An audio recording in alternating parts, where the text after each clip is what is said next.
Seorang mahasiswa menabrak dosen dia karena dikasih nilai C. La ilaha illallah.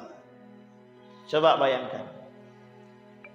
Ternyata setelah itu kita lihat di televisi, anak membunuh orang tua karena tak dibelikan internet. Orang tua, mohon maaf, suami memukul istri karena hal yang sepele. Anak membunuh orang tua karena tidak dibelikan motor. Anak membunuh orang tua karena tidak dikasih jajan. Guru yang dipenjarakan karena mohon maaf cuman mencubit. Kita butuh hari ini revolusi akhlak. Kenapa kok revolusi akhlak? Karena kalau revolusi ilmu kita sudah cukup. Kurang banyak apa manusia pintar di muka bumi ini, terkhusus di negara Republik Indonesia. Berapa banyak jumlah profesornya? Banyak. Sekarang pertanyaannya sama. Seberapa banyak di antara mereka yang mohon maaf ilmu mereka mempengaruhi akhlak mereka? Itu menjadi tanda tanya kita hari ini.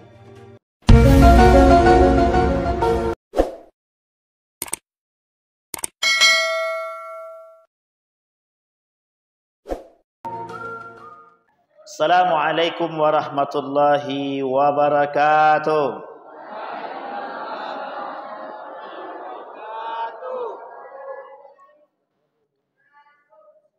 Alhamdulillahi rabbil alamin.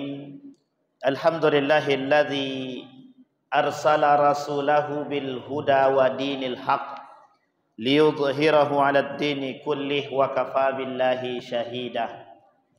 Ashhadu an la ilaha illallah wahdahu la syarika lah wa ashhadu anna Muhammadan abduhu wa rasuluh la nabiyya ba'd. Allahumma salli wa sallim wa barik ala hadzal nabiyil karim. Allahumma salli ala Muhammad wa ala ali Muhammad fil alamin innaka Hamidum Majid.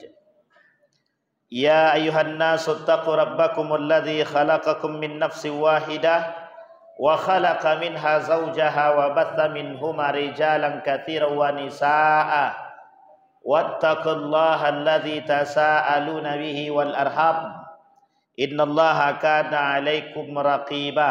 Wa qala Allah ta'ala ya ayyuhalladzina amanu taqullaha wa qulu qawlan sadida yuslih lakum a'malakum wa yaghfir lakum dhunubakum wa may yuti'illaha wa rasulahu faqad faza fawzan 'azima. Baik Bapak Ibu sekalian yang berbahagia, mudah-mudahan di maghrib ini, di isya ini Allah limpahkan rahmat dan karunia-Nya kepada kita semua.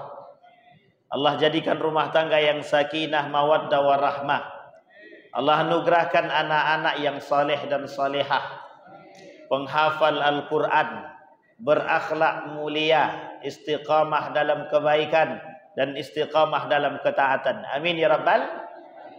Puji syukur kita kepada Allah senantiasa terpanjatkan dengan mengucapkan alhamdulillahirabbil alamin. Selalu membasahi bibir kita dengan bersolawat.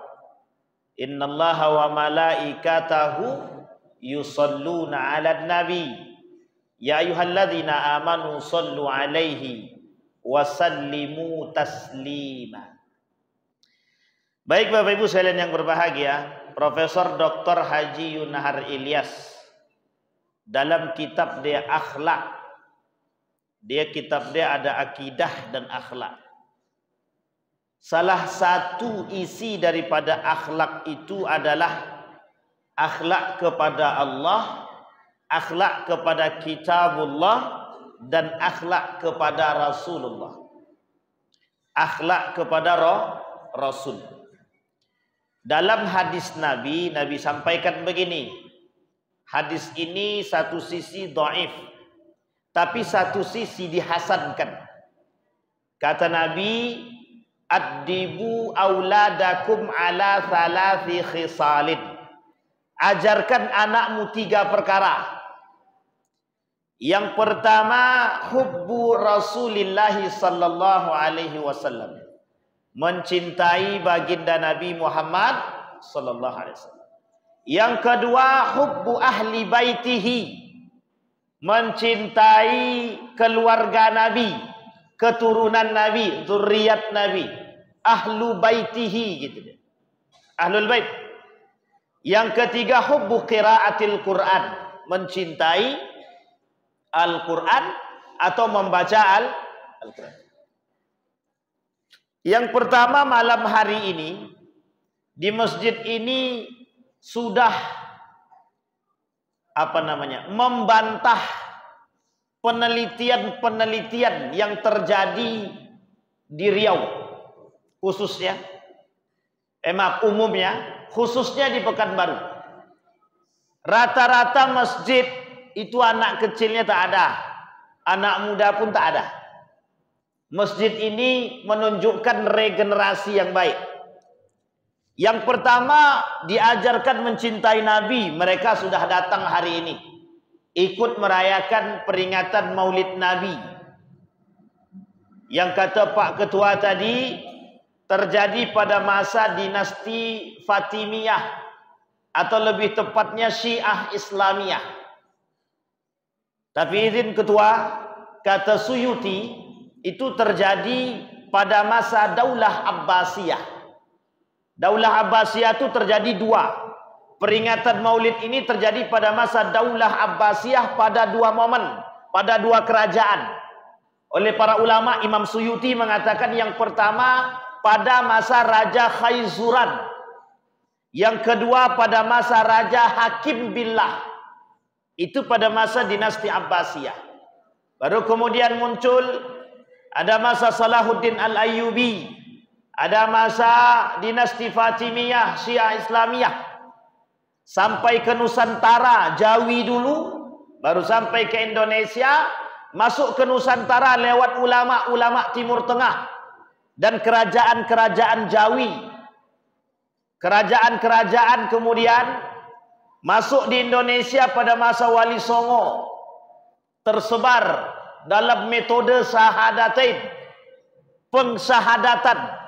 Kegiatannya Maulid Nabi, tapi isinya pengsyahadatan, mengislamkan atau pengislaman. Jadi kalimatnya syahadatain. Bahasa sederhananya di Jawa disebut dengan skatenan. Tapi Ibu tahu skatenan? Skatenan itu satu kegiatan yang dilakukan di malam Maulid, dan itu dilakukan di Yogyakarta dan di Surakarta pertama sekali. Namanya syahadatain yang dikenal dengan skatenan. Dulu saking gencarnya Hindu Buddha menanamkan pemahaman mereka dengan tradisi-tradisi agama mereka, oleh ulama-ulama Timur Tengah yang datang dan para pedagang-pedagang Arab yang datang ke Nusantara, itu mencoba merubah itu. Mereka rubah tuh sejarah tadi. Mereka rubah. Tujuannya apa? Untuk memperkenalkan Islam pertama. Yang kedua, untuk mensyahadatkan orang-orang yang belum masuk Islam. Yang ketiga, bagaimana orang mengenal Islam itu sendiri, bagaimana orang mengenal akidah Islam itu. Pada masa Salahuddin Al-Ayyubi, itu terjadi perang salib.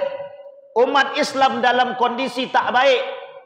Maka Salahuddin Al-Ayyubi ingin memunculkan salah satu ide. Salah satu ide daripada Salahuddin Al-Ayyubi membuat gerakan Maulid Nabi. Karena ketika itu perang salib, umat muslim terpecah, banyak yang takut, banyak yang tidak bersahabat, dan banyak umat muslim tak bersatu. Konteksnya ketika itu, kata Salahuddin Al-Ayyubi, salah satu cara yang harus dibuat adalah peringatan Maulid, mempersatukan kaum-kaum muslim ketika perang salib agar kembali kepada persaudaraan, perdamaian, persatuan umat muslim. Maka sebenarnya hari ini peringatan Maulid itu harusnya begitu, untuk menyatukan umat muslim. Tadi sudah juga dijelaskan, Tapi sebagian orang ada yang tak mau melaksanakan maulid Nabi. Tak salah. Karena memang hukum maulid itu mayoritas ulama mubah. Tapi ada yang mensunnahkan, ada yang mengharamkan, ada yang membid'ahkan, ada yang mewajibkan. Kita ikut yang mana? Ikut yang mubah, wajib, sunnah, haram atau bid'ah? Mana Bapak Ibu nak ikut? Kami malam ini dah di sini Ustaz. Berarti tandanya mubah apa sunnah? Para ulama mengatakan hukumnya sunnah. Para ulama yang lain mengatakan hukumnya mubah. Kenapa kok mubah? Karena ada kaitannya dengan tradisi. Kalau dianggap tradisi, maka hukumnya mubah. Sejauh tak bertentangan dengan syariat Islam. Tapi kalau bertentangan dengan syariat Islam, bukan jadi mubah, bukan jadi sunnah. Bukan jadi bid'ah, tapi jadi dia haram. Maulid Nabi tapi joget, dangdutan. Haram apa halal? Haram tapi mata tengok juga. Haram apa halal? Pada masa Khalifah dinasti Abbasiyah, Khalifah Khayzuran, sama. Pada masa Khalifah Khayzuran mengungkapkan kebahagiaan.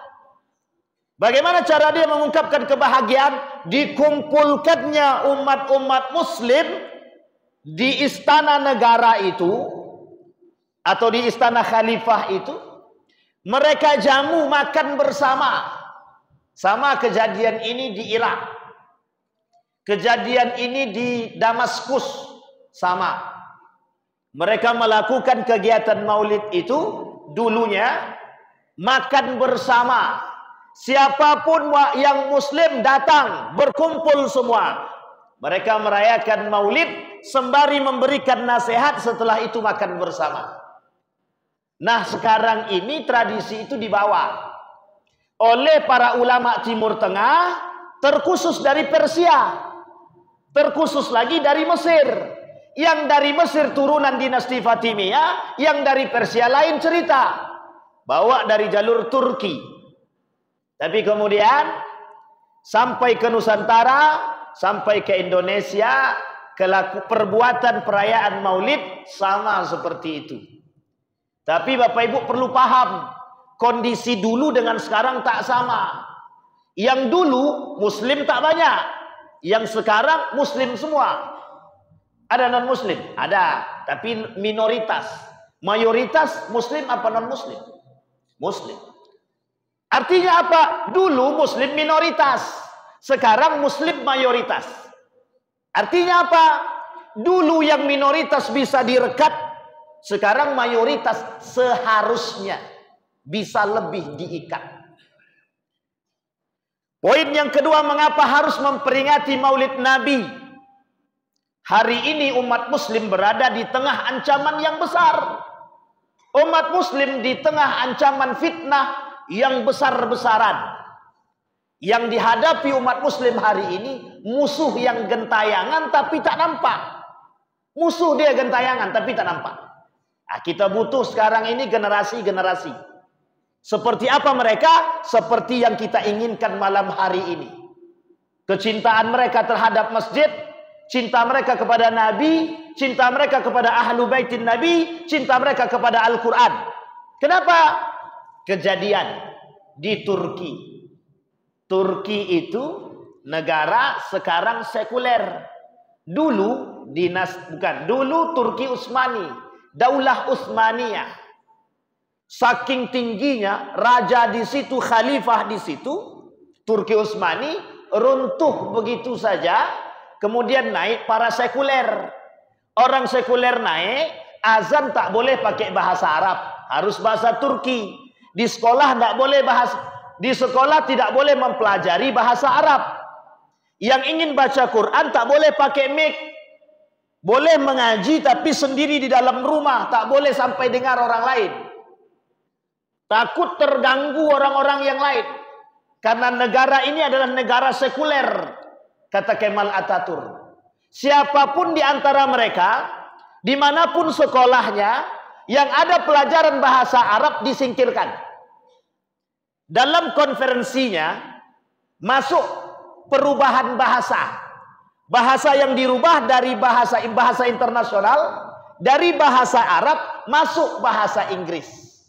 Karena ketika itu tekanan yang paling kuat kepada Kemal Atatürk, yang memberikan paling besar bantuan adalah Inggris. Maka dalam konferensi itu Inggris menang, bahasa resmi internasional ketika itu bukan bahasa Arab lagi, diganti secara mutlak. Diganti kemana? Diganti ke bahasa Inggris. Maka Bapak Ibu hari ini lihat, orang kalau mau masuk kursus bahasa Inggris mahal apa tidak? Mahal. Coba masuk bahasa Arab, murah apa mahal? Tidak ada yang mau masuk. Kenapa tak ada yang mau masuk? Pergeseran. Bergeser. Orang kalau anak dia belajar bahasa Inggris senangnya bukan main. Tapi coba anaknya belajar bahasa Arab. Apa kata orang tuanya? Ngapain kau belajar bahasa Arab? Susah cari kerja. Kata dia begitu. Padahal pertama sekali bahasa internasional itu bukan bahasa Inggris. Ini sejarah Bapak Ibu biar paham. Bukan bahasa Inggris. Sejarah bahasa internasional pertama itu bahasa Di sini sudah banyak bahasa Arab. Ada adik-adik yang keluar pesantren bisa bahasa Arab. Kok diam semua? Kami tak bisa bahasa Arab, kami bisanya bahasa Ocu saja. Lumayanlah daripada tidak sama sekali. Baik, kembali masa tadi Bapak Ibu. Ini sejarah. Artinya apa Bapak Ibu sekalian yang berbahagia? Kita perlu mengembalikan sejarah karena hari ini dikotomi sejarah itu terjadi. Pemalsuan sejarah itu terjadi. Pengkaburan sejarah itu terjadi. Sehingga anak-anak kita tidak mengenal sejarah secara baik. Karena mohon maaf, banyak sejarah-sejarah itu yang dikaburkan dan tidak diangkat terang-terangan. Seperti contoh, siapa yang menyusui baginda Nabi Muhammad SAW pertama sekali? Siapa Bapak Ibu? Ibu-ibu dulu, ibu-ibu. Yang pertama kali menyusui baginda Nabi siapa? Siapa Bu? Halimah Salah kan? Siapa yang pertama sekali? Bapak-bapak yang pertama kali siapa? Suwaibah. Setelah ibu kandung dia. Suwaibah. Itu dalam sejarah kita tidak. Buka sejarah kebudayaan Islam SKI. Buka sejarah Islam tahun 1999 kalau saya tak salah. Halimatu Sa'diyah. Sampai hari ini masih banyak. Dalam pelajaran agama, Kementerian Agama, mungkin Pak Ketua kita lebih tahu. Yang diajarkan itu Halimatu Sa'diyah. Kalau masa saya dulu, itu Halimatu Sa'diyah Pak Ketua. Tapi ternyata dalam sejarah, dalam kitab Ar-Rahiq Al-Makhtum, Tarikh Ibnu Hisam, Ramadan Al-Buti, ternyata bukan begitu. Dalam sejarah Haikal Hasan, tidak begitu. Ternyata yang pertama kali siapa? Setelah ibunda tercinta, Suwaibah. Banyak sekali sejarah-sejarah itu kabur. Yang kedua siapa setelah Suwaibah? Bukan Halimatu Sa'diyah. Yang membantu Siti Fatimah, Ummu Aiman. Setelah Ummu Aiman baru Halimah. Setelah Halimah ada 3 orang lagi setelahnya. Kembali kepada masanya. Ini adik-adik perlu tahu bahwa adik-adik harus belajar. Ini sejarah. Kata seorang pemuka, Karen Armstrong, membaca atau sejarah adalah jendela peradaban. Jadi kalau malas baca kita tidak kenal peradaban kita.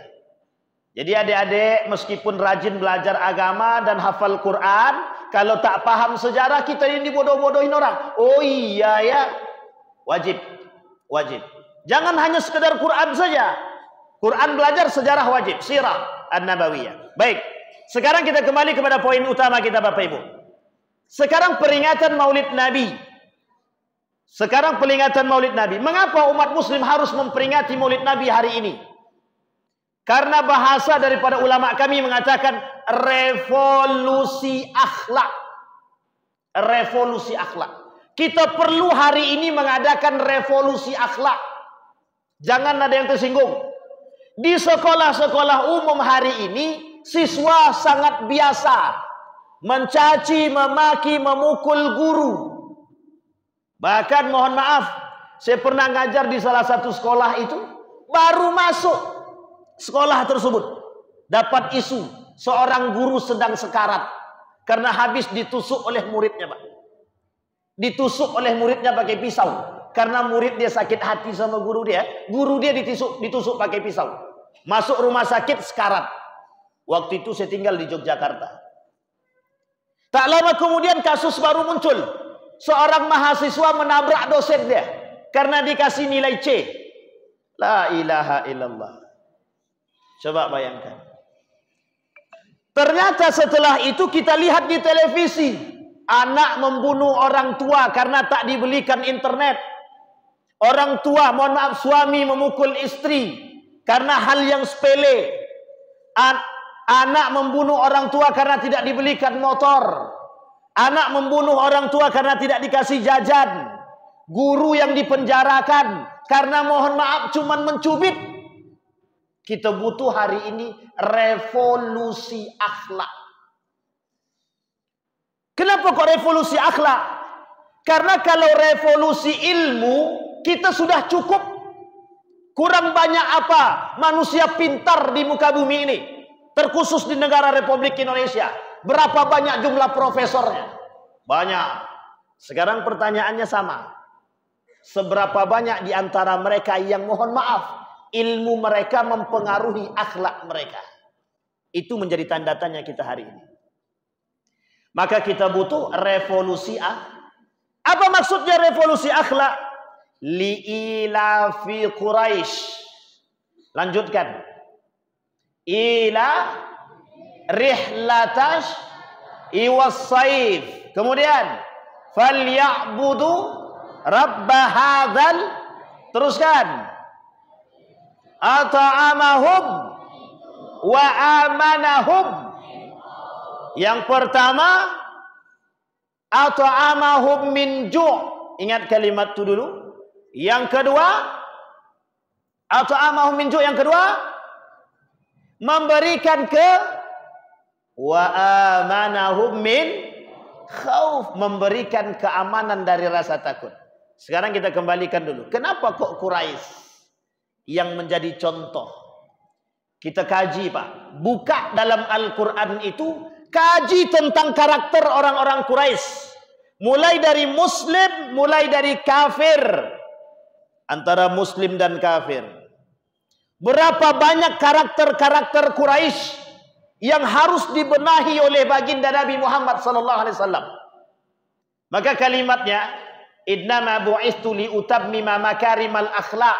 Nabi itu diciptakan, diangkat jadi nabi bukan untuk menyempurnakan akhlak, bukan.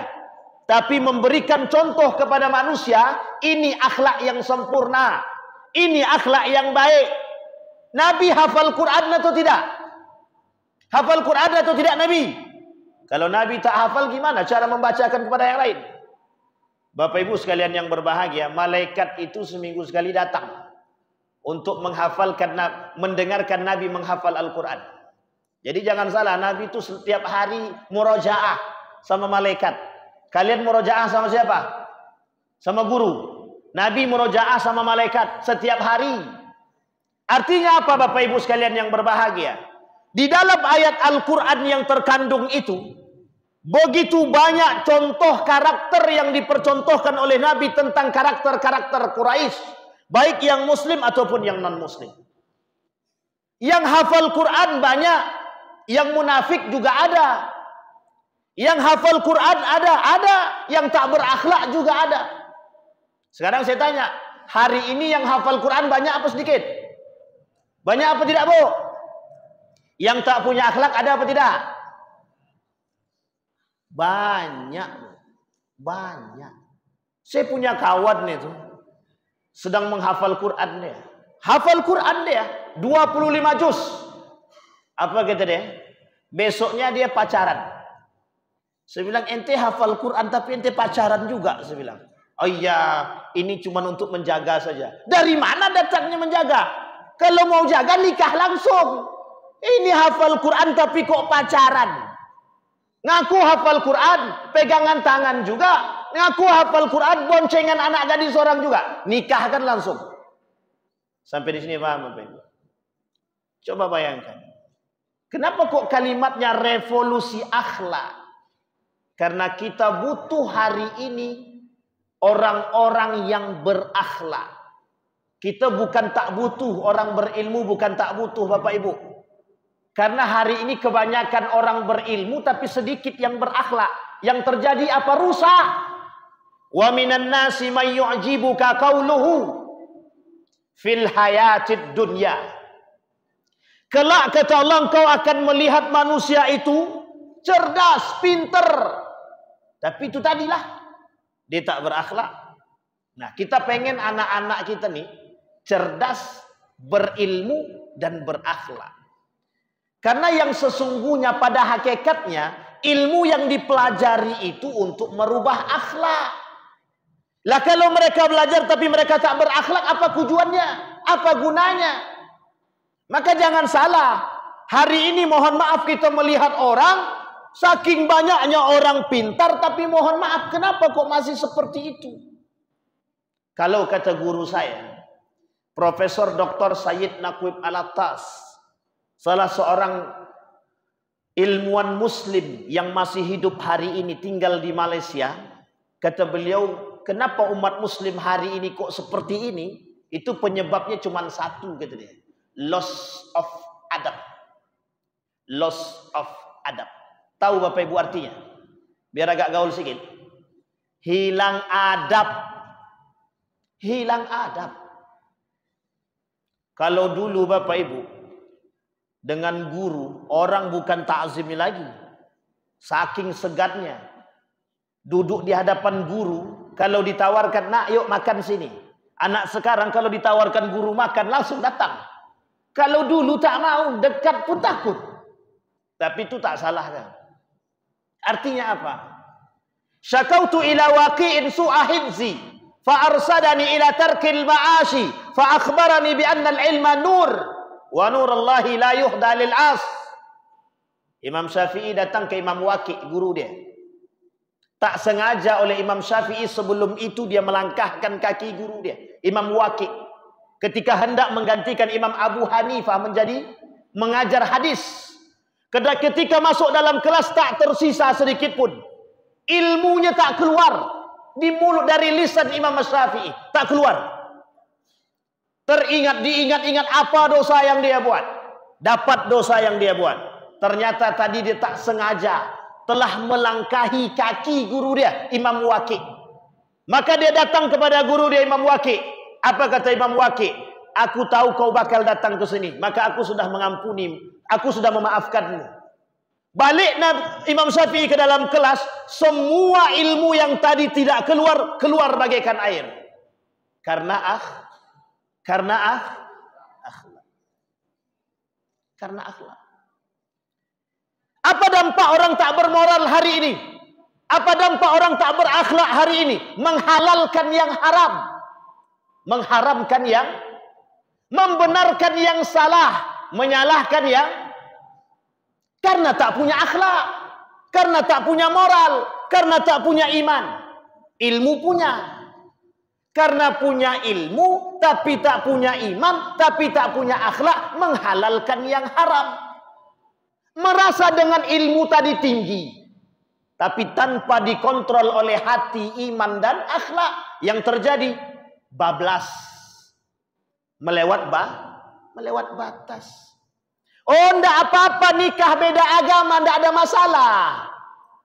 Itu kan dulu. Al-Quran dulu tak sama dengan sekarang. Kalau Al-Quran dulu ia mengatakan nikah beda agama tak boleh. Tapi kalau sekarang zaman sudah kontemporer. Zaman sudah modern. Generasinya bukan generasi milenium lagi. Generasi Z, X, Y, A, balik ke A balik. Entah apa nama generasi itu. Kalian ini generasi apa? Z, B, C, A? Generasi apa? Z, kan? Lah generasi Z pula. Besok generasi Y lagi itu. Saya pun tak paham. Kalau zaman dulu iyalah manusia milenium 2000 berarti itu. Kan ada filmnya. Kalau tak ada film kami pun tak tahu. Ada namanya film manusia milenium 2000 Pak. Jadi kalau bapak-bapak yang masih hidup waktu itu otomatis tahu dia manusia milenium itu. Panji, manusia milenium. Coba Bapak Ibu bayangkan. Artinya apa Bapak Ibu sekalian yang berbahagia? Saking tingginya ilmu. Sampai mereka berani mengatakan Al-Quran itu hari ini tidak relevan. Dengan perkembangan zaman. Perlu adanya tafsir ulang. Kita akan tafsir Al-Quran dengan gaya baru. Agar Al-Quran bisa menyesuaikan zaman. Bukan zaman yang menyesuaikan itu sesat atau tidak sesat? Sekarang saya tanya, Al-Quran harus ikut zaman atau zaman harus ikut Al-Quran? Saking tak punya akhlaknya, saking ketinggian ilmunya, yang berbicara demikian bukan orang S1, profesor. Coba bayangkan. Dan bukan lulusan dalam negeri. Lulusannya Oxford University, McGill University, agak gaul sedikit.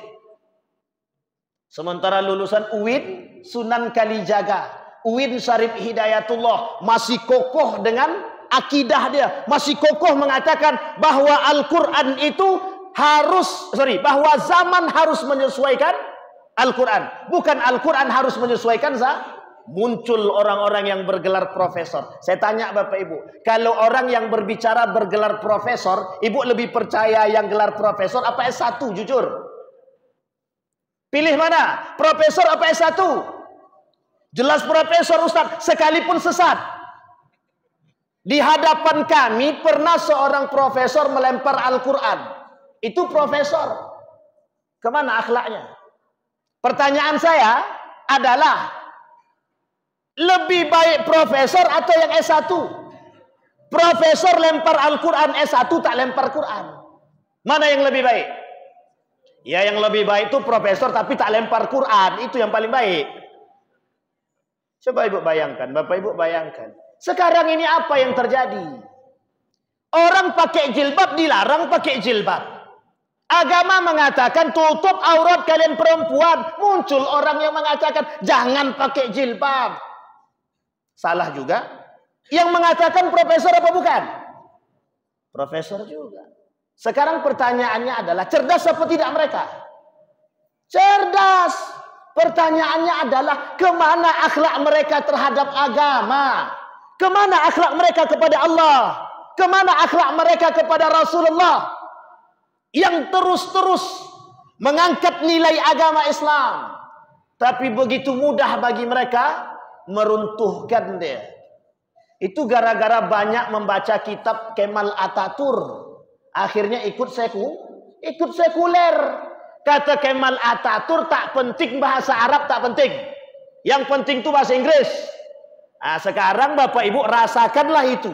Apa yang kita rasakan? Orang lebih bangga anak dia bisa bahasa Inggris ketimbang bahasa Arab. Sekarang kalau sudah hancur semua, kok tidak ada generasi kami yang bisa bahasa Arab, barulah kita terasa. Kok tidak ada generasi kami yang mengerti Al-Quran, barulah sadar diri. Itu gara-gara siapa? Kemal Atatürk. Perlu kita salahkan dia? Memang salah dia. Bukan perlu lagi, memang salah. Makanya tidak mau bumi menerima Kemal itu. Saking mohon maaf. Saking berbahayanya Pak. Apa yang dilakukan oleh mereka? Apa yang dilakukan oleh Kemal Atatürk? Menolak nilai-nilai keislaman. Saya pernah sampai ke Turki Pak. Saya sampai di Turki. Saya tanya sama orang Turki. Kebetulan target saya itu orang Turki asli. Saya tanya, ente muslim apa bukan? Ane muslim. Ente sholat enggak? Jangan kau tanya aku sholat apa tidak. Itu urusan aku. Enggak sholat. Orang dari tadi dari subuh sama saya terus. Saya ajak sholat. Ayo kita sholat. You duluan aja Wan, kata dia. Saya bilang, kapan lah sholat orang ini? Masuk ke dalam hotel saya Pak Ketua. Saya tanya Pak, kalian tahu enggak sholat subuh jam berapa? We don't know. Dia cuma jawab, kami enggak tahu, kata dia. Ini negara dulunya bekas Turki Utsmani. Tapi memang Dijajah oleh Kemal Atatürk. Yang dijajah apa? Yang dijajah pemikirannya. Sehingga apa yang merubah? Semua mereka merubah diri mereka. Saking sekulernya, itu mereka tidak tahu jadwal sholat. Mereka Muslim, tapi mereka tidak tahu jadwal sholat. Boro-boro sholat, jadwal sholat aja nggak tahu. Itu berbahaya apa tak berbahaya? Sampai di sini paham Bapak Ibu? Itu musuh kita hari ini. Musuh kita coba Bapak Ibu bayangkan. Kurikulum kita berapa kali gontak-ganti? Berapa kali kurikulum kita gontak-ganti yang Bapak Ibu yang guru? Berapa kali? Revolusi apa lagi kita mau buat? Perlu adanya revolusi mental atau revolusi akhlak? Harus kita kembalikan kepada nilai agama yang tidak diinginkan oleh kaum Yahudi dan Nasrani. Bapak Ibu itu kembali kepada nilai agama. Itu yang dia tak mau. Karena kalau Bapak Ibu beriman mesti berakhlak. Kalau sudah berakhlak, sulit bagi mereka untuk menggoyahkan iman kita. Tapi kalau sudah goyah iman dia, kau pilih 100.000 atau 500.000? Ini dia. Goyang. Aku ndak pilih dua-duanya Ustaz. Betul, baik. Tapi kalau 1 juta, aku masih mikir Ustaz. Coba bayangkan. Itu ndak punya akhlak kepada siapa? Bukan kepada manusia, ndak punya akhlak sama Allah. Mereka tak punya malu. Sampai di sini paham Bapak Ibu? Bisa dipahami Bapak Ibu? Baik. Ini kejadian kita hari ini. Maka perlu, kata guru saya Profesor Dr. Hamid Fahmi Zarkasi, revolusi akhlak. Karena kita sudah terlalu dalam mengamati dunia dengan ketidakberakhlakan. Meskipun di tengah kita masih banyak orang yang berilmu, berakhlak itu masih banyak. Hanya saja kondisi orang yang berilmu tapi tak berakhlak lebih masyhur, lebih tenar daripada orang-orang yang berilmu dan berakhlak.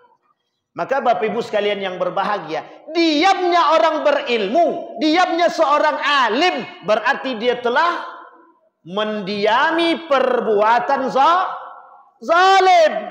Kezaliman sekarang terjadi di mana-mana disebabkan kurang moral, kurang akhlak. Tapi karena diamnya para alim, karena diamnya para orang-orang mutakhallikin, orang-orang beradab, orang-orang berakhlak, diam, tak mau ambil suara, tak mau angkat bicara. Yang terjadi apa? Semakin tersebarnya ketidakberadaban, ketidakberakhlakan manusia-manusia. Dan hari ini mereka dengan bebas melakukan upaya-upaya pendangkalan iman, pendangkalan akidah yang kelak berimbas kepada runtuhnya akhlak mahmudah, hilangnya akhlak yang sempurna, akhlak al-kamil, akhlak yang baik.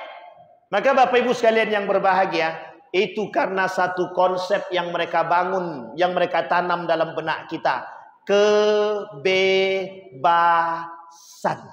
Tahu Bapak Ibu kalimat kebebasan? Yang mereka topang dengan kalimat hak asasi manusia. Jadi Bapak Ibu, saking tingginya kebebasan itu, saking tingginya berpikir bebas itu dan kebebasan itu, sehingga mohon maaf, tak lagi memperhitungkan akhlak. Tetangga mau tidur, jam 10 malam dia masih hidupkan tape lagi. Dihidupkannya soundnya besar-besar. Lagunya mohon maaf, poco-poco pula. Ya Allah, tetangga mau tidur. Ketika dinasihati oleh tetangga, ngapain kau hidup besar-besar? Kami tetangga pengen tidur. Apa jawaban dia? Mohon maaf, apa jawaban mereka? Hak kami, tape-tape kami, sound system punya kami, mic kami. Ngapain ente yang ngurus kami? Begitu enggak kata-kata kita hari ini? Begitu enggak manusia hari ini? Karena satu kunci, hak asasi Coba semua orang berpikir begitu. Dihidupkannya tape semua. Yang satu poco-poco, yang satu dangdut, yang satu pop, yang satu ngaji. Semua hidup. Mana yang paling bisa dinikmati orang hari ini? Saya ajak Bapak Ibu sekarang pilih ya. Kalau hidup dangdutan, kemudian hidupkan ngaji, sama-sama besar. Yang paling Bapak Ibu nikmati yang Al-Quran atau yang dangdutan? Jujur. Bapak Ibu sekalian yang berbahagia, kelemahan kita begitu. Kita yang sadar, kadang-kadang kita sadar Bapak Ibu, hanya saja kesadaran kita itu kadang-kadang, ya bahasa lainnya perhatian kita kurang. Kita sadar itu salah. Tapi mohon maaf, karena kadang-kadang ego kita lebih tinggi, ya kita kemudian mengabaikan kesalahan tersebut. Demi untuk mendapatkan kemuliaan, demi mendapatkan kehormatan, kita kadang-kadang melalaikan akhlak. Bapak Ibu bayangkan, mohon maaf, Bapak Ibu bayangkan, hari ini Bapak Ibu, hari ini itu kita sedang digerogoti dengan keadaan yang sedemikian rupa. Orang-orang sedang berpikir tentang diri mereka masing-masing. Setiap orang berpikir tentang si A, si B, si C, tidak ada. Mereka pikir diri mereka sendiri. Mau you ibadah silakan, itu ibadah urusan you. Sementara aku juga ibadah, itu urusan aku. Lakum a'malakum wali a'mal. Bagiku amalku, bagimu amalmu. Orang tak berpikir lagi. Tetangga dia nak ke masjid, nak tidak, tak urusan. Tetangga dia nak solat atau tidak, tak urusan. Sekarang pertanyaan saya adalah, apa hukum kita memberikan nasihat? Apa hukum kita mengajak tetangga datang ke masjid? Apa hukumnya Bapak Ibu? Wajib. Apa hukum menjenguk tetangga, mengajak tetangga kepada kebaikan? Wajib. Apa hukumnya? Mohon maaf, menasehati saudara sesama muslim yang melakukan kezaliman. Apa hukumnya? Kalau ada saudara kita melakukan suap, nasihati, hukum dia wajib.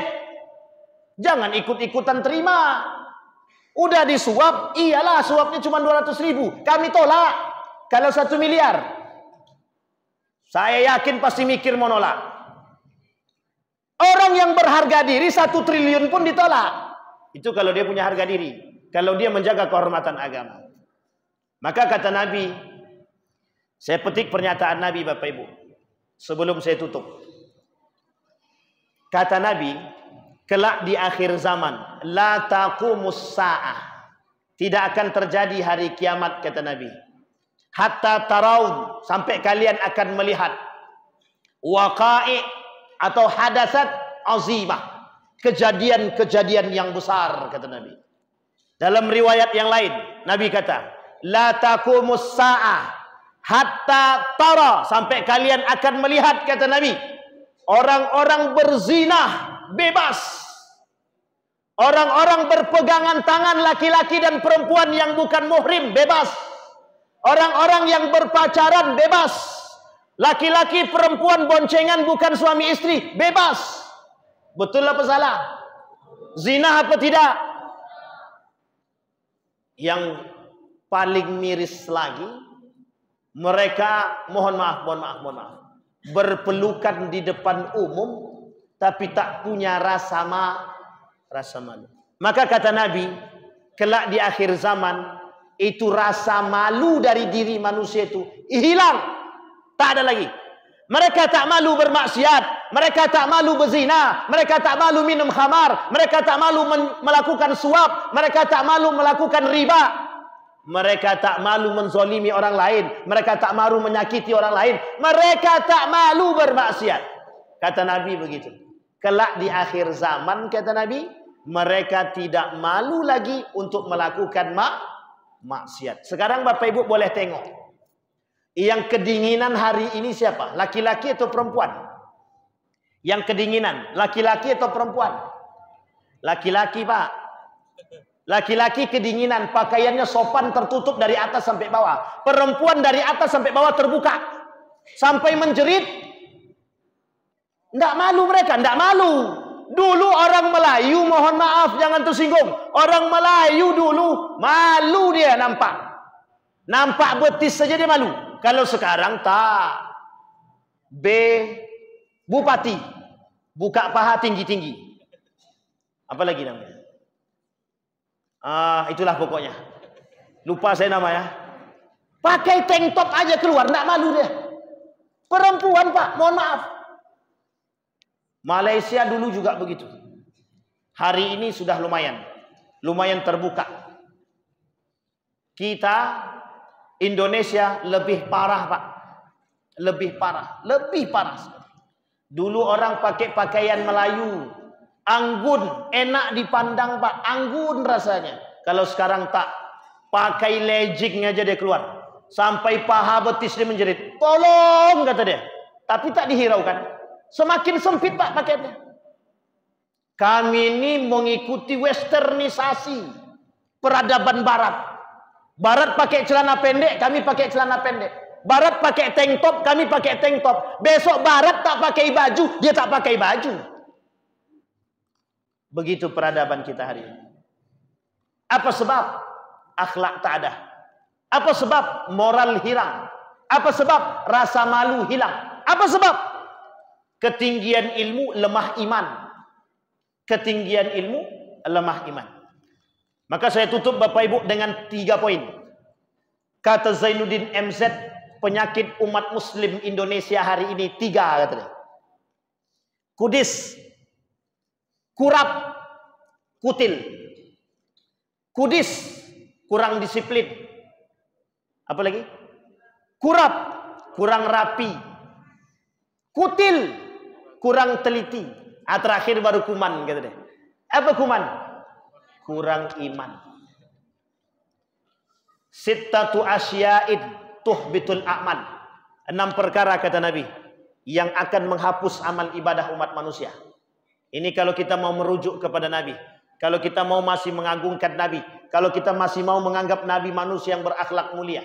Apa kata Nabi? 6 perkara yang menghilangkan atau menghanguskan atau menghapuskan amal ibadah.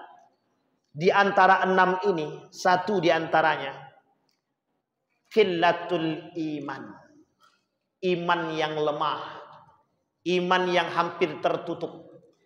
Kata Ali bin Abi Thalib, iman yang tertutup itu, iman yang lemah itu disebabkan maksiat. Kata Syekh Ibnul Qayyim Al-Jauziyah, penyebab manusia itu melakukan maksiat adalah dorongan hawa nafsu.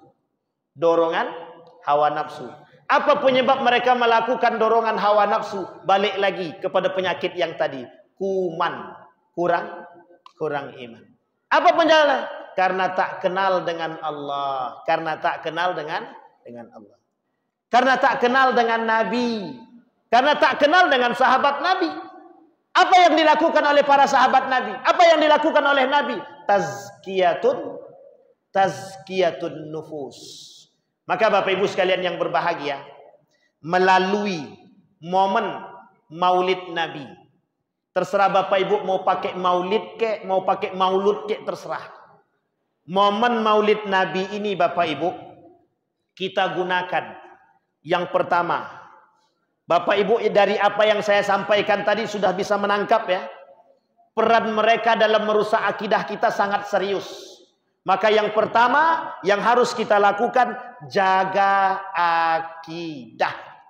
Nabi tidak menegur Yasir ibn Amr gara-gara Yasir mengatakan aku keluar daripada Islam hanya karena ingin menyelamatkan diri dia.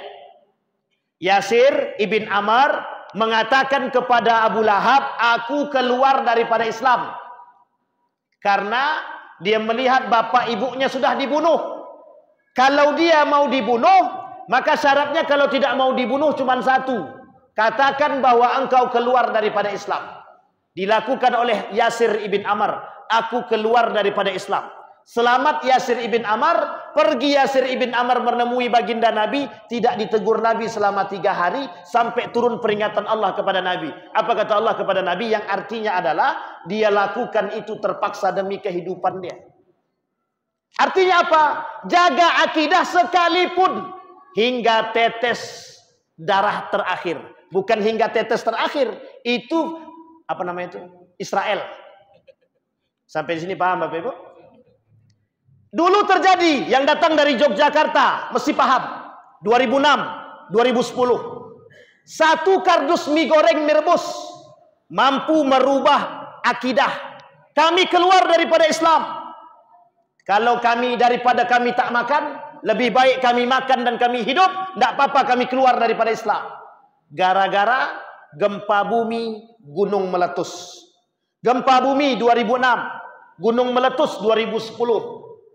Hilang akidah karena sebungkus, mohon maaf, sekardus super mie. Waktu itu super mie, sekarang baru Indomie. Hilang, baik mie goreng, mie rebus, terserah. Tapi akidah tergadaikan. Pertanyaannya satu Pak, kemana umat muslim ketika itu? Datang terlambat. Lebih dulu misionaris dari Salatiga datang ke Yogyakarta, menggeser akidah dari Salatiga. Bapak-bapak yang datang dari Salatiga jangan tersinggung. Karena memang di situ dulu tempatnya misionaris pertama di Indonesia dan terbesar. Di Salatiga. Bahkan berani masuk ke Gontor. 3 orang, 2 guru, 1 murid. Berhasil sampai selesai di Gontor. Misionaris. Bisa bahasa Arab, bisa bahasa Inggris, bisa baca kitab. Cerdas apa tidak cerdas? Tapi mereka punya misi. Kristiani. Merusak akidah, menggoyang akidah. Apa kata mereka? Kalau kalian pengen hidup, mau makan, ambil nih 1 kardus. Tapi catatannya adalah keluar daripada Islam. Hilang Pak akidah. Dilakukan oleh mereka. Keluar dari akidah mereka. Yang penting kami bisa hidup. Yang pertama, jaga akidah. Hari ini sama. Kita tidak dibuat kacau. Tapi kita dibuat mengaminkan perbuatan yang salah. Kita dibuat mengaminkan perbuatan yang salah. Di dalam Islam, suap itu salah apa betul? Salah apa betul? Jangan gara-gara mohon maaf, jangan ada tersinggung. Jangan gara-gara 200.000 akidah kita gadaikan, iman kita rusak. Kalau 1 triliun Ustaz, pikirlah dulu. Tetap tidak. Bapak Ibu perhatikan baik-baik perkataan saya. Peraturan mengatakan 100.000 ke bawah tidak suap. Dalam Islam 100.000 ke bawah suap apa tidak? Jangankan 100.000, 100 rupiah pun suap dalam Islam. Tapi dalam peraturan tidak suap. 100.000 ke bawah. Pertanyaan saya adalah, kita disuruh mengaminkan perbuatan yang 100.000? 100.000 ke bawah tidak suap. Di dalam peraturan mereka, di dalam agama, 100.000 suap apa tidak? Jangankan 100.000, 100 rupiah saja suap. Yang kedua, jaga iman. Jaga iman. Hari ini yang bisa selamat yang punya iman kuat. Kalau tak kuat iman, goyah. Karena apa? Cara mereka menggoyahnya ekonomi. Maka Yahudi itu cuma 12 juta di muka bumi ini. Yahudi cuma 12 juta. Tapi pemegang ekonomi dunia 98% mereka yang pegang. Itu Yahudi. Yang selama ini kita beli. Makanannya kita beli. Minumannya kita beli. Aqua. Apa lagi? Le Minerale 40% investornya Israel. 40%. Indomie punya orang Indonesia, tapi 30% investornya Israel. Pizza Hut umat muslim yang masuk.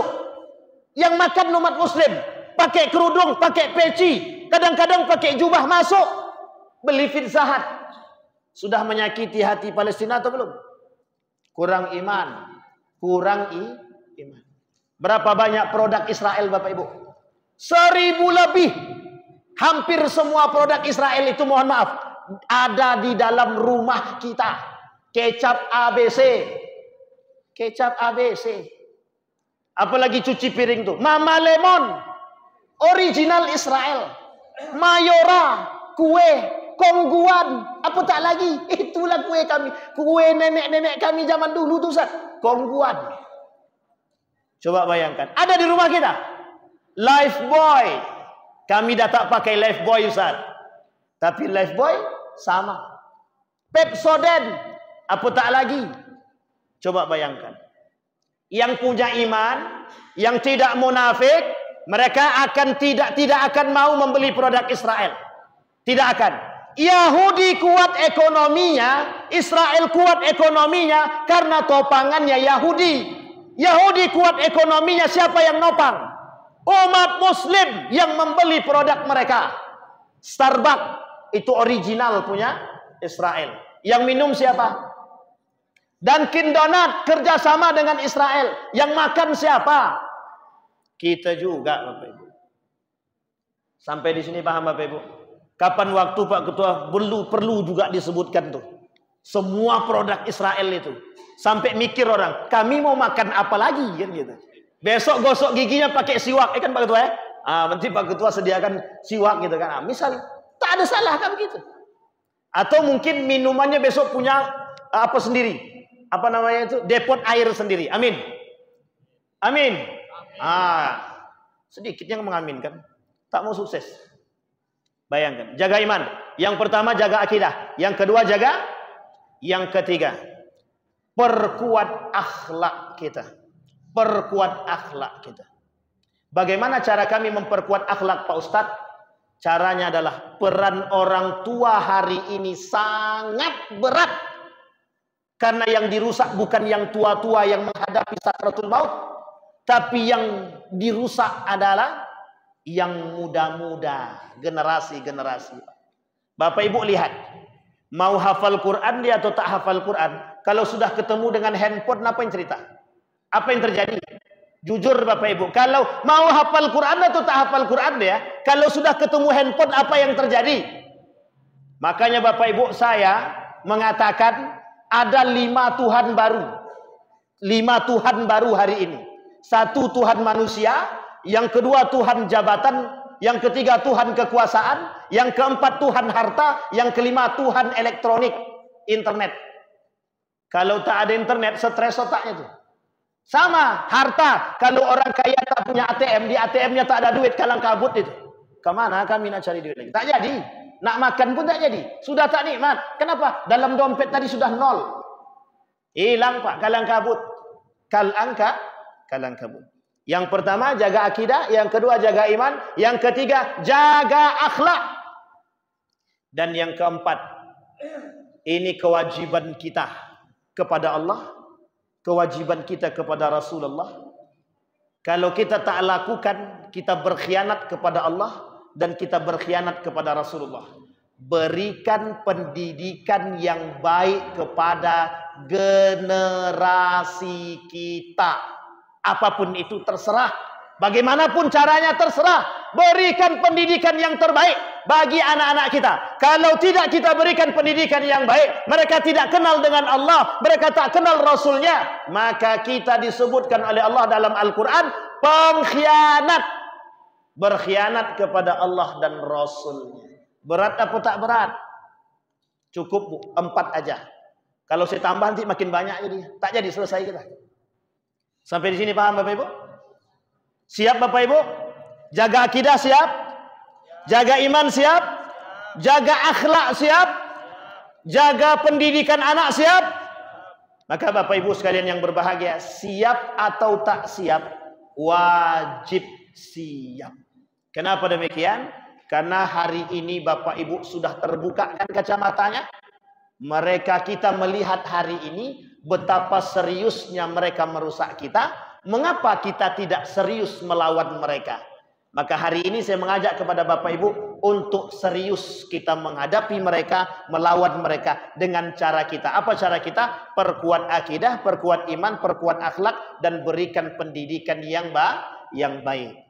Dengan cara memperingati Maulid Nabi adalah momentum terbaik untuk mengingat segalanya, untuk memperkuat semuanya. Mudah-mudahan ini bisa menjadi panutan, panduan bagi kita untuk membangun keluarga yang baik, untuk membangun komunitas yang baik, untuk bisa menyatukan umat muslim antar satu dengan yang lain. Mudah-mudahan kelak kita di akhirat wasiqal ladzina taqau. Mudah-mudahan kita semua orang-orang bertakwa, kelak kita masuk surga sama-sama. Amin ya rabbal. Kita tutup dengan doa Bapak Ibu sekalian yang berbahagia. A'udzubillahi minasyaitonir rajim. Bismillahirrahmanirrahim. Alhamdulillahirabbil alamin. Hamdas syakirin hamdan naimin. Hamdan yuafi ni'amahu wa yukafi'u mazidah.